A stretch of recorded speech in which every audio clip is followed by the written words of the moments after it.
Hello అందరికీ welcome to our channel. ఇవాళ నేను చేయబోయే రెసిపీ వచ్చేసి పెరుగు వంకాయ కర్రీ అండి. చాలా సింపుల్గా 15 మినిట్స్లో చేసేయచ్చు. మరి ఇంకెందుకు ఆలస్యం, ప్రాసెస్లోకి వెళ్ళిపోదాం రండి.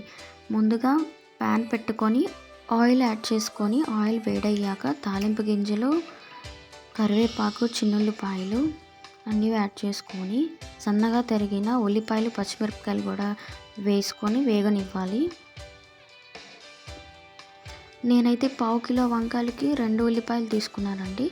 ఇలా 2 మినిట్స్ ఫ్రై అయ్యాక చిటికెడు పసుపు యాడ్ చేసుకోవాలి.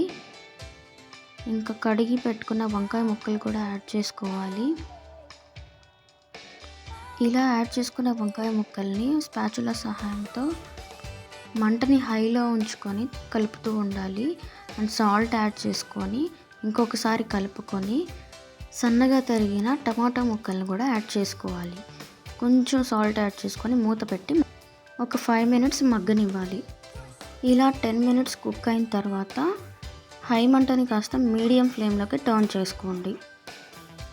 ఉడికిన తర్వాత 2 స్పూన్స్ కారం యాడ్ చేసుకొని 2 మినిట్స్ కలుపుకోండి. పూర్తిగా స్టవ్ ఆఫ్ చేసిన తర్వాత ఒక 3 గంటలు పెరుగు యాడ్ చేసుకోండి. గుర్తుపెట్టుకోండి, పొయ్యి ఆన్లో ఉన్నప్పుడు మాత్రం పెరుగు వేసుకోకూడదు.